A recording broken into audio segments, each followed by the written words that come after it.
नमस्कार। चंद्रकांत भाई भट्ट, अमेरिका से। भट्ट यानी बुद्धिशाली योद्धा, सैनिक, जो उस जमाने में युद्ध में लीड करता था सेनापति की तरह, लेकिन बुद्धिशाली, उसको भट्ट कहते थे। लोग कहते हैं कि ब्राह्मण है, पता नहीं, मैंने जो पढ़ा संस्कृत का शब्द समझा। ये जैसे मैंने पढ़ा कि राणा ये उपाधि है, डिग्री है, कोई कास्ट नहीं है। इसी तरह कितनी भी जो सरनेम अमीन उस टाइम वो उपाधि देते थे, उसमें ब्राह्मण हो या पटेल हो, कोई भी, लेकिन ज़्यादातर हम उसको कास्ट की तरफ देखते हैं। गलत है। चलो एक बात, ऐतिहासिक बात करता हूँ कि सुशील कोइराला, पूर्व प्रधानमंत्री नेपाल। मैंने जो आर्टिकल्स पढ़ा, देखो मैं जो पढ़ता हूँ वो सच झूठ ये मुझे पता नहीं, मेरा विषय नहीं। मैं तो आप तक पहुँचाने की कोशिश करता हूँ, अच्छा लगता है आप तक तो आप पढ़िए, सुनिए, गलत हो तो निकाल दीजिए दिमाग में से। कि वह 2014 में नेपाल के प्रधानमंत्री बने। पहले दिन जब वह अपने आधिकारिक कार्यालय पहुँचे तो उन्होंने बहुत ही सस्ते कपड़े पहने थे। मैं आज इसके लिए कि हमारे भारत गरीब का बेटा कहने वाला, गरीब देश का गरीब प्रधानमंत्री अगर दिन में 4 कपड़े बदले, पगड़ी लगाए, हर अलग अलग अलग देश राज्य की, फॉरेन के चश्मे, फॉरेन का ग्लास, फॉरेन की घड़ी, फॉरेन का पेन यूज करें, ब्यूटिशियन रखें, और फिर 140 करोड़ की प्रजा उसको वाहवाही करे, तब मुझे दर्द होता है कि क्या हम लाल बहादुर शास्त्री जैसे लोगों को वड़ा प्रधान नहीं बना सकते, जो निचले स्तर तक जा सकता है। तो मैं बात करता हूँ तो उन्होंने बहुत ही सस्ते कपड़े पहने थे। कपड़ों की कुल कीमत 200-300 रुपये से भी कम थी। सिर पर एक बहुत पुरानी टोपी और पैरों में खुरदुरी चप्पलें।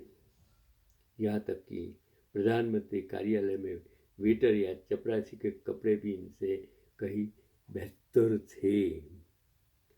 देखिए, मैं उसको सलाम करता हूँ। भारत को 2 करोड़ लोग आज इस राजकीय व्यवसाय में बिजनेस बनकर आ गए हैं सेवा करने के लिए, और एक देश या एक बड़ा प्रधान किस तरह देश का बड़ा प्रधान बनता है, राज्य का, नेपाल, जिसे हम हिंदू राष्ट्र कहते हैं और गर्व करते हैं कि हम हिंदू हैं, उस राष्ट्र की बात करता हूँ। को निर्वाचित प्रधानमंत्री को इनके कार्यालय में ले जाया गया। उन्होंने कार्यालय के बाहर अपनी चप्पलें उतार दी और नंगे पैर चलकर एक कुर्सी पर बैठ गए। फाइलें मंगवाई और काम करना शुरू कर दिया। सचिव 2 घंटे तक अपने ऑफिस में इंतजार करता रहा कि बॉस अब उसे बुलाएंगे।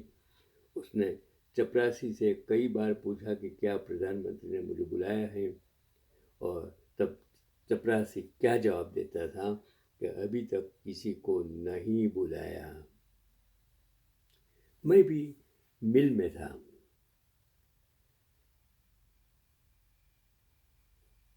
मेरी ऑफिस की कुर्सी पर कभी नहीं बैठा।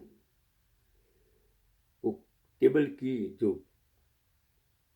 लचिंग मास्टर की कुर्सी में कभी नहीं बैठा, और सिर्फ बैठा उसके सामने वाली कुर्सी पर, और जो भी कारीगर उसको मेरे सामने बिठाता था।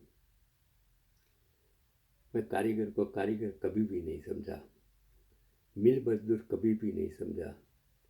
मैं बैंक में एमडी था, एमडी की कैबिन में कभी नहीं बैठा, लेकिन जो कैबिन चेयरमैन में मेरे दोस्त बैठे थे उसके सामने एक कुर्सी कोने पर मैं बैठता था, और जब भी ज़रूरत पड़ तो मैंने मैनेजर जनरल मैनेजर की कैबिन में जाकर उसके सामने बैठता था।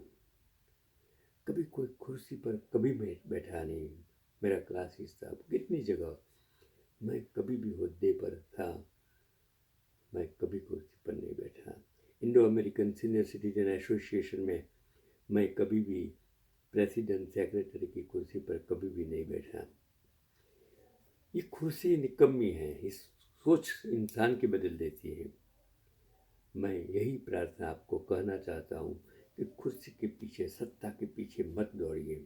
अगर आपको सेवा भावना है तो कभी उस कुर्सी पर, हुद्दे की कुर्सी पर मत बैठिए।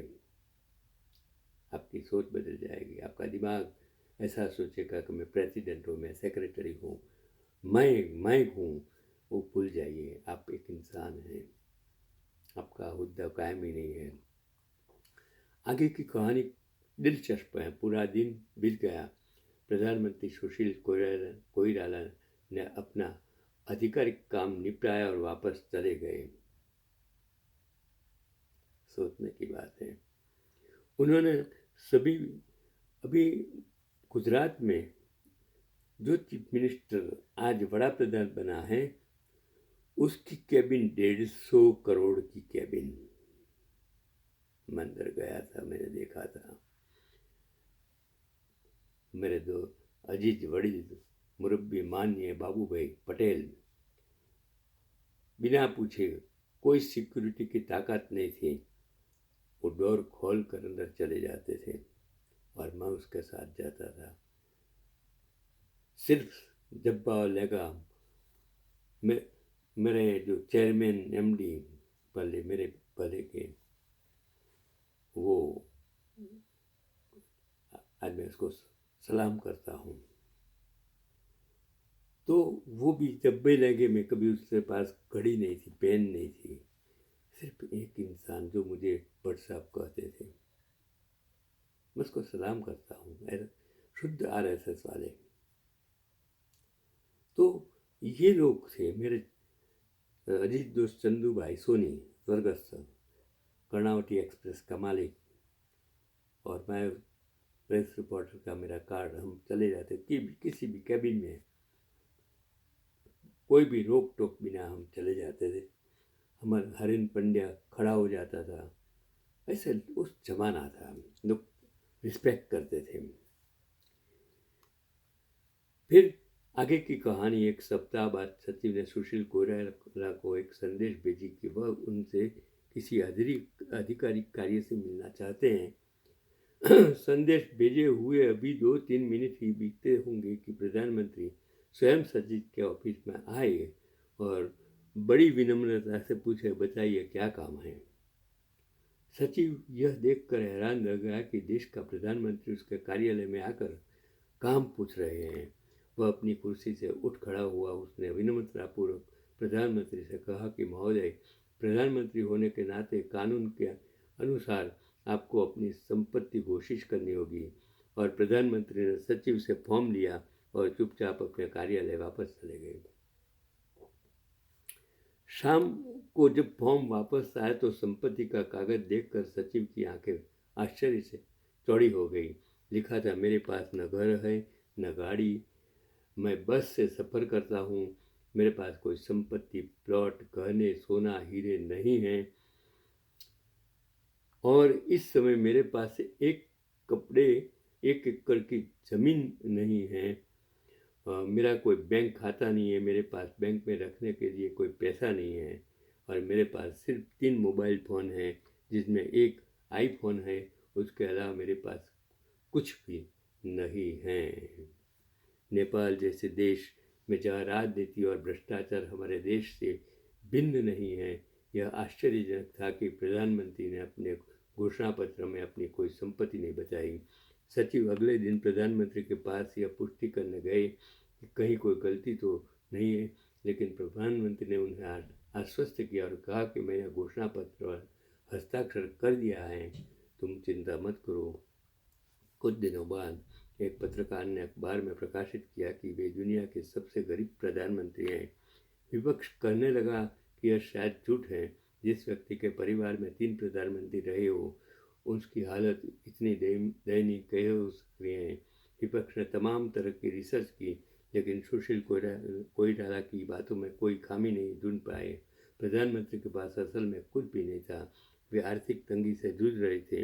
एक आधिकारिक यात्रा के दौरान उन्हें सरकार से $645 मिले थे और यात्रा के बाद उन्होंने ये सारे डॉलर सरकारी खजाने में वापस जमा कर दिए और कहा कि उनकी यात्रा में कोई खर्च नहीं हुआ, इसलिए डॉलर उनके किसी काम के नहीं हैं। अंतिम वर्षों में उन्हें फेफड़ों का कैंसर हो गया, जिसके इलाज के लिए उनके पास पैसे नहीं थे।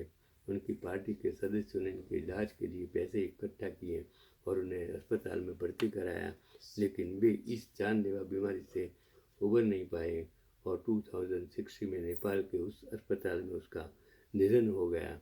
आज भी जब हम उनके जीवन पर लिखी किताबें पढ़ते हैं, आंखें नम हो जाती हैं। या अल्लाह, ऐसे दरवेश लोग भी सरकारों में आते हैं, चुनाव जीतते हैं और भ्रष्टाचार का एक कण भी अपने गोद में नहीं आने देते और फिर ईमानदारी और गरीबी में खाली हाथ इस दुनिया से चले जाते हैं। कि मैं ईश्वर से दुआ करता हूँ कि भारत को भी ऐसे दरवेश राजनेता और शासक प्रदान करे। वो लिखने वाला है मुनीर अहमद, जिसने सच कहानी आपके सामने रखी। मैं उसको सलाम करता हूँ। ये आपके लिए एक पैगाम है, जीना है तो इस तरह जिए कि आपके पीछे कोई भी गलत बात ना करे। यही आज का पैगाम।